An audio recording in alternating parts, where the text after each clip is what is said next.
गुलाम हैदर के केस में इतने सारे सवालात सर उठा रहे हैं कि जवाबात हमारे पास अब मौजूद नहीं है। हम किस किस को और किस तरह के अब जवाबात देंगे। हम तो जवाब दे देकर थक गए, लेकिन एपी सिंह जो है बिल्कुल नहीं थका है। वो 2 साल से मुसलसल इस कोशिश में लगा हुआ है कि हैदर भाई किसी भी हाल में भारत में कदम नहीं रखने चाहिए। हैदर भाई को किसी भी हाल में भारत आने नहीं देने के लिए वो सर तोड़ जोड़ कोशिश मुसलसल 2 साल से कर रहा है। भगोड़ी को फुल सपोर्ट कर रहा है। जैसे कि एक एप्लीकेशन उसने अभी फिलहाल दायर किया, इसके बारे में मैं बात करने वाली हूँ। अस्सलामुअलैकुम, hello everyone, welcome back to Shabnam talk walk के साथ। उम्मीद करती हूँ कि आप सब बिल्कुल खैरियत से होंगे और अल्हम्दुलिल्लाह मैं भी बिल्कुल ठीक ठाक हूँ। मेरा कैमरा थोड़ा सा आप लोगों को ब्लैक सा लग रहा होगा, इसे बस मैनेज कर लीजिएगा। अल्लाह अल्लाह करके थोड़ा सा कैमरा मेरा ठीक हुआ है, तो मैंने यहाँ पे अभी ब्लॉग बनाना स्टार्ट कर दिया। अच्छा जी, बात करेंगे कि एपी सिंह ने अभी एक और एप्लीकेशन दायर किया है। खैर, इस केस को लेकर अगर मैं बात करूं, हैदर भाई के केस को लेकर मोमिन सर ने तोड़ जोड़ कोशिश की, लेकिन कोई भी ऐसा रिजल्ट हमारे सामने आज तक नहीं आया। अगर बात करूं कि हैदर भाई से बच्चों की बात कराने की बात की थी मोमिन सर ने, तो उस बारे में भी कोई रिजल्ट हमारे सामने नहीं आया। फिर एक और बात हुई थी इस केस को लेकर, काफ़ी चर्चे में आया था ये कि भगोड़ी का चैनल बंद होने वाला है, उसकी पेमेंट जो है वो रुक गई है, वो चैनल पे आप काम करेगी तो लेकिन पैसे नहीं कमाएगी। लेकिन ऐसा कुछ भी नहीं हुआ, ठीक है। जहाँ तक अगर मोमिन सर के केस की बात करूँ कि उन्होंने जितने भी केसेस डाले और जिस केस के बारे में हमें उन्होंने इंफॉर्मेशन दी, एक इंफॉर्मेशन की हद तक ही रहा।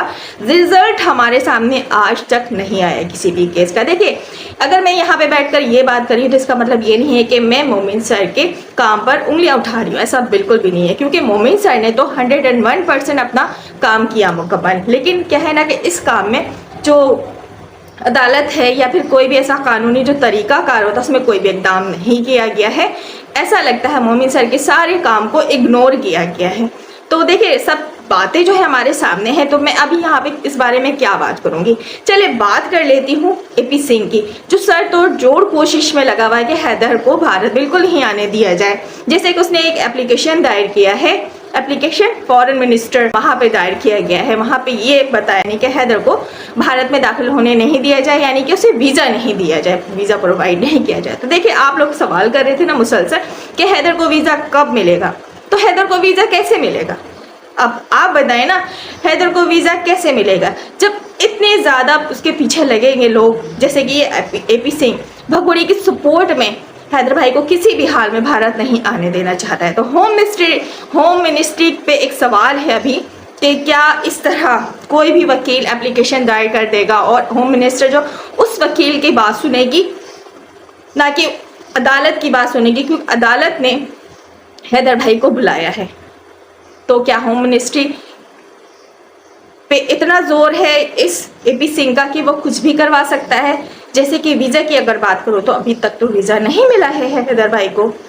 तो ये सारी बातें जो हैं इसी गेम का एक हिस्सा है कि ये जो वीज़ा नहीं प्रोवाइड किया जा रहा है, इसमें भी कोई ना कोई ऐसी एक बात है, चाल है, जिसकी वजह को लेकर, जिसकी बात को लेकर जो है हैदर भाई को वीज़ा नहीं मिल रहा है, नहीं दिया जा रहा है। देखिए, ये मैं जहाँ तक केस को अभी तक मैंने स्टडी किया है, जहाँ तक मैं अभी देख रही हूँ और समझ रही हूँ, तो मुझे यही लग रहा है कि हैदर भाई को वीज़ा नहीं मिलने की आखिर कोई ना कोई तो वजह है, जो हमारे समझ आता है। हम यहाँ पर आप लोगों के सामने लाकर बात रख देते हैं कि आखिर वीज़ा क्यों नहीं दिया जा रहा है। जैसे कि एक बात अभी सामने आ रही है कि होम मिनिस्ट्री में एक एप्लीकेशन दायर कर दिया गया है हैदर भाई को वीज़ा ना दिया जाए।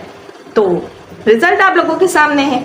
देखें, काम की बात करूँ तो मोमिन मलिक सर ने अपना काम पूरा किया, मुकम्मल किया, लेकिन उनके काम में टांग अड़ाने वाले बहुत से ऐसे लोग हैं भारत में मौजूद जो उनके काम को रोक रहे हैं।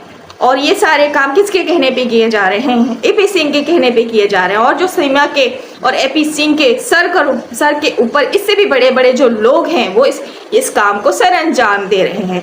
हकीकत यही है, क्योंकि ना ही वो भगोड़ी पाकिस्तान में है, ना ही वो पाकिस्तानी अदालत में उसका केस चल रहा है भारत में। अब भारत में जिस तरह का कानून है वो तो भाई आप लोग ही बेहतर जान सकते हैं। 2 साल हो गए हैं, अब पता नहीं कितने साल ये केस चलेगा, हमें कुछ भी आइडिया नहीं है। लेकिन हम लोगों को जवाब दे देकर अब थक चुके हैं कि लोग हमसे सवाल कर रहे हैं वीज़ा कब मिलेगा, हैदर भाई कब भारत आएंगे। तो भाई हम बता दें, हमें ऐसी इंफॉर्मेशन कुछ भी नहीं मिली है कि हैदर भाई कब आएंगे भारत, कब उनको वीज़ा मिलेगा। वीज़ा अभी तक नहीं मिला है और जहाँ तक रिपोर्ट्स हमें मिली है वीज़ा मिलेगा भी नहीं। भाई बुरा लगता है, लगा करे वीज़ा प्रोवाइड नहीं किया जाएगा हैदर भाई को।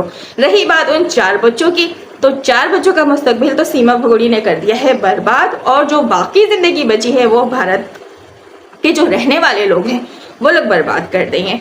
और अदालत सिर्फ बुलाती ही रह जाएगी हैदर भाई को, लेकिन इसके लिए कोई भी इक़दाम नहीं होगा। अगर होगा भी तो हो सकता है 10 साल बाद 20 साल बाद हो जाए, तो तब तक आप सबको इंतज़ार करना पड़ेगा।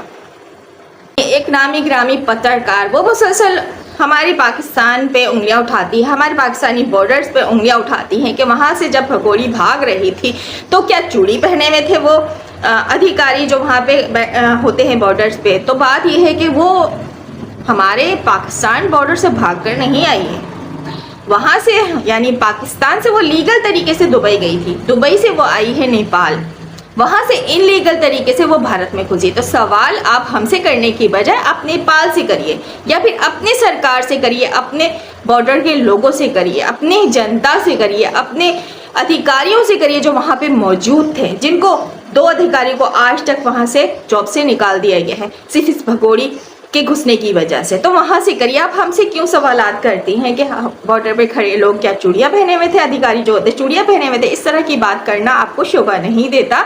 मुसलसल आप पाकिस्तान को क्यों टारगेट करती हैं? केस आपके भारत में चल रहा है, भगोड़ी आपके भारत में बैठी हुई है, बच्चे आपके भारत में हैं, अदालत हैदर भाई को बुला रही है, वीज़ा आपका भारत प्रोवाइड नहीं कर रहा, होम मिनिस्ट्री नहीं दे रहा है, जबकि होम मिनिस्ट्री आई थिंक के एपी सिंह के कहने पे चल रहा है। भाई साफ सीधी सी बात है, अगर अब तक नहीं चलता तो शायद प्रोवाइड कर दिया जाता वीज़ा, अभी तक तो प्रोवाइड नहीं किया गया। तो उंगली आप हमारी तरफ क्यों उठा रही हैं? देखिए, एक उंगली अगर आप हमारी तरफ उठाएंगे ना, तो ये जो 3 उंगली है ना, ये आपकी तरफ भी उठेगी। तो इस 3 उंगली की तरफ आप तवज्जो दीजिए, हमारी तरफ आप ध्यान नहीं दीजिए, ध्यान दीजिए इस केस पर। अगर आप हैदर भाई के लिए आवाज़ नहीं उठा सकती हैं तो प्लीज़ पाकिस्तान के लिए आवाज़ नहीं उठाइए। अगर आप इंसानियत का साथ दे रहे हैं तो प्लीज़ उन 4 बच्चों का साथ दीजिए, और 4 बच्चों के लिए आप केस लड़िए और जाइए अदालत कि कितनी बार वो भगोड़ी केस की सुनवाई में वो आई है, एक बार भी वो नहीं गई है। ये सब रिपोर्ट्स निकालिए ना, लेकर आइए सोशल मीडिया पर, लाइव कीजिए, 2-2 3-3 घंटे लाइव कीजिए और फिर बताइए लोगों को कि क्या हो रहा है असल में इस केस में। ये नहीं करिए ना कि पाकिस्तान में क्या हो रहा है या पाकिस्तानी अधिकारियों ने क्या किया, वो इनलीगल तरीके से घुस गई तो सब चूड़ियाँ पहने बैठे थे। ये सब सवाल नहीं बनता है। और कुछ लोग ये बात भी करते हैं कि सीमा भगोड़ी की फैमिली कहाँ है, जैसे कि रीमा वगैरह की अगर बात की जाए, और उसकी जो एक फ्रेंड थी वो सब कहाँ है, उनसे क्यों नहीं सवालात किए जाते हैं, उनसे क्यों नहीं पूछा जाता। तो मुझे एक बात का आप सब जवाब दीजिए, क्या रीमा को सोशल मीडिया पर ले आने से इस मसले का हल हो जाएगा? क्या अदालत फैसला कर देगी? क्या आपका कानून या आपका जो होम मिनिस्टर है, होम मिनिस्ट्री कहते हैं, हैदर भाई को वीज़ा दे देगी रीमा को अगर सोशल मीडिया पर लाया जाए और हकायक यहाँ पर रखे जाएं? हकायक अब कौन से बचे हैं? सारे हकायक तो खुल कर सामने आ चुके हैं। पाकिस्तानियों ने एक हकायक करके यहाँ पर लाकर रख दिया है, कुछ भी नहीं बचा है। तो अब इन पर्सनों को यहाँ पर सोशल मीडिया पे लाने का कोई जवाब नहीं बनता है, कोई मकसद नहीं बनता। वो चाहे सीमा भगोड़ी की फ्रेंड हो या फिर सीमा भगोड़ी की बहन हो, किसी को भी सोशल मीडिया पर लाकर केस को आगे नहीं बढ़ाया जा सकता, उल्टा कंट्रोवर्सी क्रिएट होगी। तो ये सारी फजूल काम है। जो अगर ये कहते हैं ना कि उनकी फैमिली को सोशल मीडिया पर लाया जाए, वो उनसे बात की जाए, तो ये सब एक बेकार सा सवाल है और बेकार बात है। मैं नहीं समझती कि उन लोगों को सोशल मीडिया पर लाना इतना ज़रूरी है। इन सब बातों पे तवज्जो देने की बजाय ना, आप वहाँ पे तवज्जो दें जहाँ पे तवज्जो देनी चाहिए, जहाँ से केस ख़राब हो रहा है, जहाँ पे सीमा भगोड़ी को फुल प्रोटोकॉल दिया जा रहा है, जहाँ पर उसका बाल भी बाका होने नहीं दिया जा रहा, वहाँ पे बात करें ना आप सब। पाकिस्तान की तरफ क्यों हर वक्त आप सब देखते हैं? सीमा की बहन रीमा ने जो भी कुछ किया, सब ये कहते हैं ना कि फुल उसका सपोर्ट था, उसकी सपोर्ट के बगैर तो ये काम ये कभी भी भगोड़ी नहीं कर सकती। हम मानते हैं, सच सब जानते हैं। तो क्या ये सब बात दोबारा से करने से इस केस को लेकर कोई भी हल निकल सकता है? नहीं ना। मतलब बेमकसद की बात अभी दोबारा से करना, मुझे नहीं लगता कि इस केस में दोबारा से इन सब चीज़ों को खदेड़ा जाए, उखाड़ा जाए और लाकर सामने रखा जाए। केस अब बहुत आगे आ चुका है, पीछे देखने के बजाय आप आगे देखिए कि आगे केस में क्या हो रहा है। फजूल की बातें हैं कि उसको लेकर आए सोशल मीडिया में, उससे सवालात करें, उससे पूछे कि भगोड़ी कैसे भागी है, अगर इतने सालों तक ये काम करती रही है तो क्या किसी को पता नहीं चला। सब कुछ हमारे सामने है, A to Z रिपोर्ट हम सब ने यहाँ पर लाकर रख दी है। कोई फ़ायदा नहीं है क्योंकि इसमें टाइम वेस्ट ही होगा। वैसे ही ऑलरेडी 2 साल निकल चुके हैं। जिस पे तवज्जो देनी चाहिए, जिस पे आवाज़ उठानी चाहिए, जिस पे आप लोगों को बात करनी चाहिए, इस पे तो आप लोग बात करते नहीं हैं, फजूल की बात सिर्फ करते हैं। क्यों पाकिस्तान और पाकिस्तान में ऐसा, पाकिस्तान में वैसा क्यों करते हैं आप लोग? केस पे क्यों नहीं आवाज़ उठाते, सच पे क्यों नहीं बात करते हैं, फैक्ट पे क्यों नहीं बात करते कि इस केस में असल में हो क्या रहा है। अब AP सिंह चलाएगा ये केस, साफ सीधी सी बात है। AP सिंह के कहने से ही ये सारा केस खराब हो रहा है। मोमिन मलिक सर जो है सर तोड़ जोड़ कोशिश में लगे, लेकिन बेचारे वो हार रहे हैं। यहाँ पे उनका कसूर नहीं है, वहाँ पे उनका कसूर नहीं है। आपके भारत का निज़ाम गलत है, जो कि आप लोगों के सामने सच कड़वा होता है। मान लीजिए सच कड़वा होता है और सच यही है, हक़ाइक़ यही है। इन सब फजूल बातों पर तवज्जो देने की बजाय जो काम गलत कर रहा है उस पर तवज्जो दीजिए, उस पर आवाज़ उठाइए, उस पर पॉइंट्स लेकर आइए और बात कीजिए। आई होप कि मेरी ये छोटी सी वीडियो आप सबको पसंद आई होगी। लाइक कीजिएगा, सब्सक्राइब कीजिएगा, प्यार से कमेंट्स लाजमी कीजिएगा, अपनी राय ज़रूर दीजिएगा। अल्लाह हाफिज़।